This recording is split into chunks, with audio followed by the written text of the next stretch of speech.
한 주간의 중요 이슈를 정리해보는 시간 뉴스 큐레이션입니다. 오늘도 보도국 김은혜 기자 나와 있습니다. 어서 오십시오. 안녕하세요. 네, 김 기자. 지난 한 주는 어떤 일이 또 있었나요?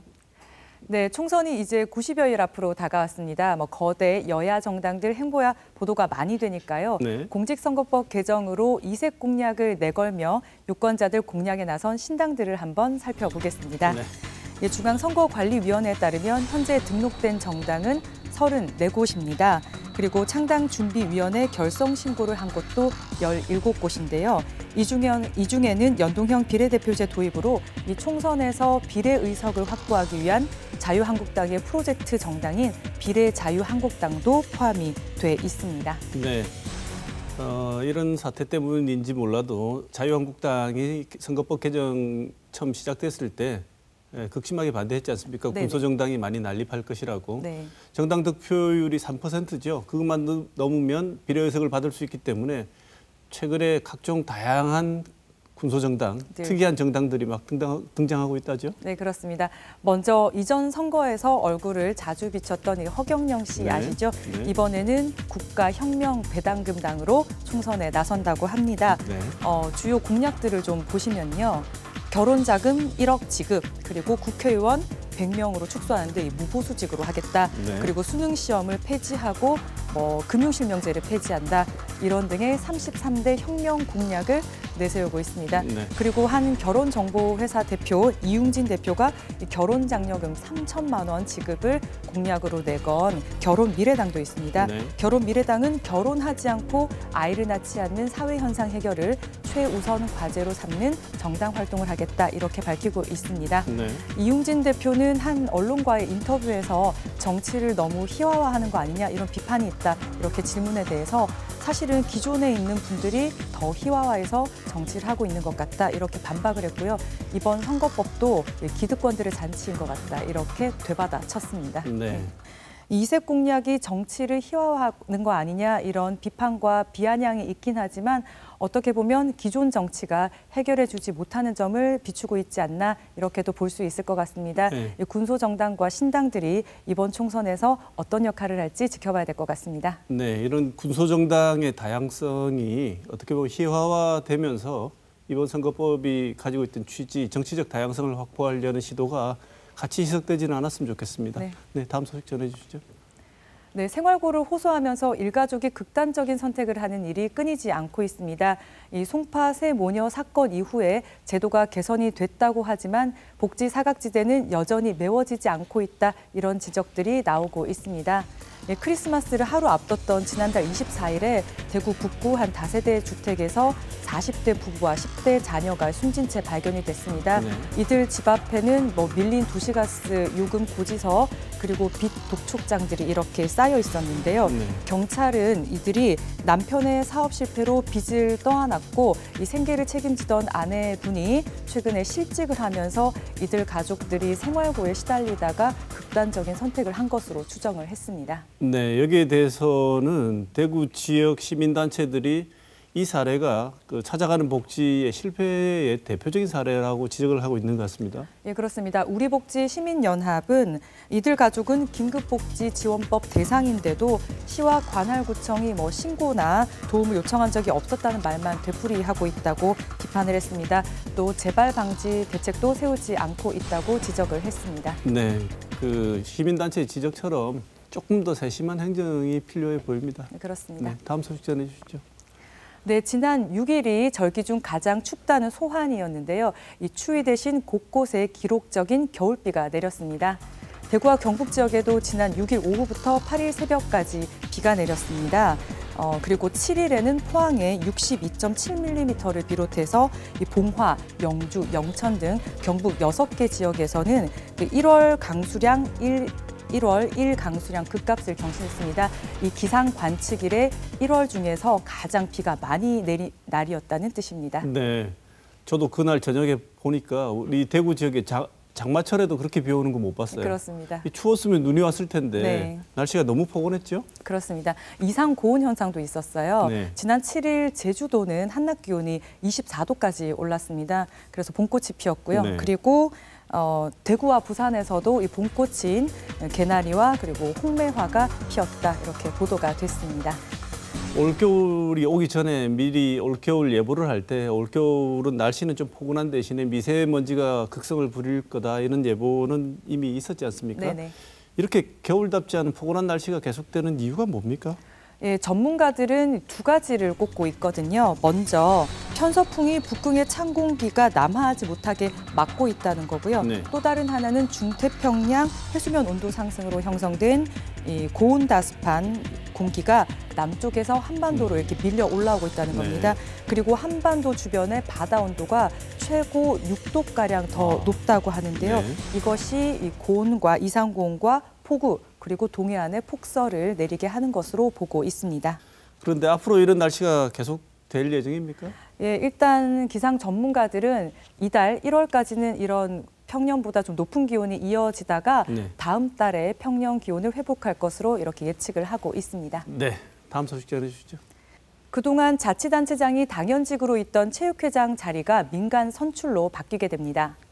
개정된 국민체육진흥법 시행으로 이달 16일부터 자치단체장의 체육단체장 겸직이 금지가 됩니다. 네. 이에 따라서 대구와 경북같이 17개 광역시도와 그리고 228개 구군체육회가 민간 체육회장을 선출해야 하는데요. 네. 임기는 2023년까지 3년입니다. 네. 대구처럼 윤곽이 잡힌 곳들이 많나요? 예, 그렇습니다. 대구시 체육회 선거관리위원회에 따르면 지난 4일과 5일에 후보 등록을 마감을 했는데요. 네. 박영기 후보가 단독 후보로 등록을 해서 전국에서는 처음으로 무투표 당선이 결정이 됐습니다. 네. 대구 8개 구군 중에서는 동구와 북구를 제외한 6개 구에서 단독 후보가 출마를 해서 무투표 당선이 결정됐고요. 동구와 북구는 오는 15일에 선거인단 투표가 진행될 예정입니다. 네. 경북 지역은 어떻습니까? 네, 경북 지역은 23개 시군 가운데 13곳도 단독 출마로 당선이 결정이 됐고요. 경상북도는 내일 그리고 봉화군, 영양군 등 7곳은 15일에 선거를 치릅니다. 의성군은 후보자가 없어서 재공고를 한 뒤에 네. 60일 뒤에 선거를 다시 치를 예정입니다. 민간 체육회장 시대가 곧 출범을 합니다만 이 지자체에 대부분 의존하고 있는 예산 확보가 쉽지 않을 거다 이런 우려도 있고요. 네. 그들만의 리그로 전락을 할 수도 있습니다. 이 체육행정에 정치색을 빼겠다는 취지를 잘 살리기 위해서 결국 필요한 건 이 시민들의 관심과 감시가 아닐까 싶습니다. 지금까지 이번 주 주목할 만한 뉴스 짚어봤습니다.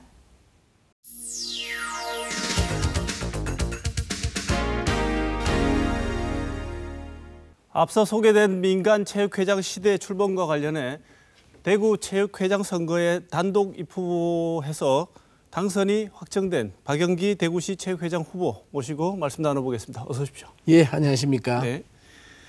먼저 다른 여타 광역권 지자체 중에 유일하게 단독 후보로 무투표 당선이 결정이 되셨습니다. 다른 지역들은 이 과정에서 잡음들도 좀 있다고 들었습니다.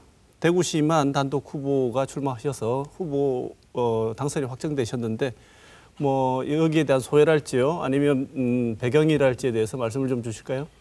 예, 뭐 우리 대구 체육인들이 선거로 인해서 많은 잡음이 예상되기 때문에 아마 이 단독 후보로 저에게 힘을 실어 주신 것 같습니다. 저도 뭐 체육 활동을 하면서 그간 한 20여 년 동안 사심 없이 최선을 다했는 결과이기도 네. 하다고 생각합니다. 네. 단독 후보가 되신 걸 보면 다른 상대 후보가 될 만한 분들이 지금 우리 박 후보님하고 경기를 해서 승산이 없다고 생각하신 모양입니다. 아, 그런 거는 아니라고 생각하고 네. 저보다가 훌륭한 분들이 굉장히 많을 걸로 알고 있는데 네. 어떤 아까 말씀드린 어떤 뭐 선거로 인한 것보다는 네. 우리 체육회 화합을 위해서 네. 아마 저에게 힘을 실어 주신 것 같습니다. 네. 여러 가지 얘기들도 있지 않습니까? 이게 처음 민간의 선거에 의해서 결정되는 회장 선거였는데 후보자에 대해서 뭐 토론이랄까 아니면 경쟁을 하게 되면 후보자 검증이랄까 이런 것이 가능할 텐데 뭐 무투표 당선, 혼자 단독 후보가 당선이 돼서 그런 취지가 다소 뭐 퇴색이 됐다 이런 거에 대해서는 어떻게 말씀해 주실 수 있을까요? 예, 뭐 여러 가지로 말들은 있습니다만은 뭐 저는 지금까지 살면서 어떤 뭐 정치라든지 이런 쪽으로는 전혀 생각도 하지 않았고 네. 아마 이게 우리가 체육이 정치와 체육의 분리라든가 이런 걸 이번에 취지로 담고 있는데 네. 거기에 대해서도 우려를 하는 것 같습니다. 네, 하지만은 저는 뭐 아니라고 생각하고 네. 하여튼 오로지 우리 체육인들을 위해서 네. 최선을 다할 그런 생각입니다. 네. 사실 그 시청자분들이 체육회가 말은 많이 들어봤습니다만 예. 어떤 일을 하는 곳인지 맞습니다. 잘 모릅니다. 소개를 좀 부탁드릴까요? 예, 뭐 소개를 하자면은 굉장히 뭐 긴 시간이 필요할 것 같습니다만은 네. 간단하게 소개를 하자면은 대한체육회부터 말씀을 드려야 될 것 같습니다. 네. 대한체육회는 문화체육관광부의 인가를 받아서 설립된 법정법인 단체이고 네. 또 2016년 3월에 거대 두 개의 체육 단체가 있던 국민생활체육회와 대한체육회가 통합을 하게 됩니다. 네. 그 통합체육회가 출범되면서 전문체육, 생활체육, 학교체육 전체를 관장하는 법인으로서 네. 대한민국 체육 진흥을 위해 노력하고 있는 단체라고 보면 됩니다. 네. 우리 대구체육회는 대한체육회의 시도 지부에 해당됩니다. 네, 네. 생각보다 범위가 굉장히 넓군요. 예. 네.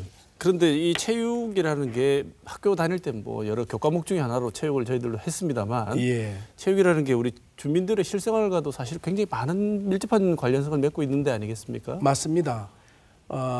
우리나라가 이제 좀 성장을 하면서 네. 그 생활체육이라는 단어가 이제 나오게 되죠. 그렇습니다. 한 2, 네. 30년 전부터 그 생활체육을 굉장히 필요로 하고 옛날에는 엘리트 체육 중점으로 국위 선양의 그 목적이 있었다면은 지금은 전 국민이 운동을 할 수 있는 기반 조성 이런 쪽이 아마 대두되고 있습니다. 그래서 생활체육과 생활체육을 연계해서 전문 체육이 네. 발전하는 그런 아마 선순환 시대가 될 것 같습니다. 선순환가 네. 되게 하는 그런 시대에 돌입한 것 같습니다. 네. 당년직으로 단체장이 겸해왔지 않습니까? 맞습니다. 그랬는데 이번에 이제 민간체육회장 시대가 열리면서 또 우려하는 바가 뭐냐면 예산을 확보한다든지 네, 또 네, 네. 체육회 관련 행사를 진행한다고 할까요? 네, 이런 네. 일들에는 사실은 관에 많은 도움이 필요하고 또 예산을 또 확보해야 하고 이런 일들이 벌어지는데 예.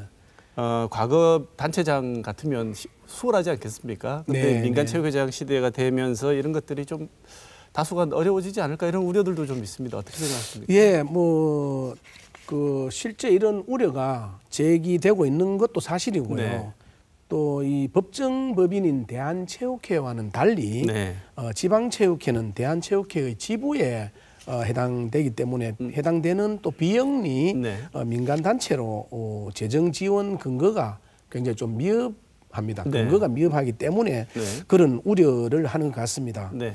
하지만은 지난해에 지방체육계에서는 이런 우려를 해소하기 위해서 정부와 국회에 법 개정을 통해서 예산 지원이 의무화 될 수 있도록 네. 법적 근거 마련을 또 건의했고 네.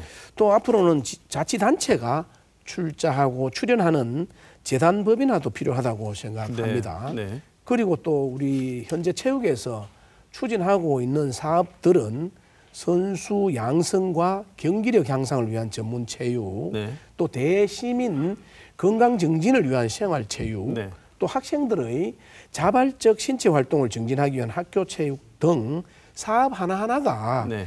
충분한 당위성을 가지고 있기 네. 때문에 예산 확보는 큰 어려움이 없을 거로 네. 보고 있습니다. 예. 자치단체의 적극적인 지원이 예. 뭐 있을 것이라고 생각하시죠? 예, 맞습니다. 네, 네. 예. 이제 취임을 하시게 되면 체육 행정 예. 또는 체육 정책 예. 또 회장으로서 꼭 하시고 싶은 체육 사업 같은 게 있으면 말씀을 좀 해주세요. 예. 그 체육 정책 행정 부분은 정부나 또 지자체, 학계 차원에서 생활체육 저변 확대를 위해서 확대를 통해서 전문 체육과 또 연계를 위한 그런 정책들이 굉장히 많이 나와 있습니다. 이러한 정책들을 또 지역에서는 어떻게 더 효율적으로 수행할지 아마 깊이 고민해봐야 될 것 같습니다. 네. 또 체육회 지금 아까 통합 얘기가 있었습니다만은 체육회 통합 이후에 그 물리적인 조직 안정화에는 매우 힘써 왔는데 네. 아직까지도 사업 추진에 있어서는 전문 체육과 생활 체육의 조화가 완벽하지는 네. 않은 걸로 알고 있습니다. 그래서 취임 초기에는 이런 부분을 발빠르게 개선해서 궁극적으로는 우리 체육을 통해서 대구가 자랑스럽고 또 시민이 행복해지고 건강해질 수 있도록 최선을 다하는 데 아마 중점을 둬야 될 것 같습니다. 네. 박 후보님께서 생각하시는 대구시가 이런 생활체육을 활성화시키기 위해서 또는 체육 전반의 활성화를 위해서 빨리 해결해야 되는 시급한 과제가 있다면 지적을 좀 해주시죠. 가장 시급한 과제는 저는 이 소통이라고 생각합니다. 네. 제가 회장 공약 사항에도 들어있는 겁니다만은 소통하는 대구체육 실현이라는 공약도 했는데 시체육회는 8개 구군 지회와 네. 또 72개의 회원 종목 단체가 네. 있습니다. 또 그래서 산하단체와 대구시, 구군, 시교육청 등 유관기관의 협조와 지원을 바탕으로 하는 그런 많은 사업들이 네. 있거든요. 네. 그래서 이 소통이 굉장히 중요하다고 생각을 하고 앞으로 회장직을 수행하는 과정에서 현장의 목소리를 네. 귀담아 듣고 항상 낮은 자세로 네. 소통을 위해서 최선을 다하겠다는 말씀을 드립니다. 네. 모쪼록 대구 체육이 한층 더 발전할 수 있기를 기대해 보겠습니다. 예, 감사합니다. 이러지만 당선 축하드립니다. 예, 감사합니다.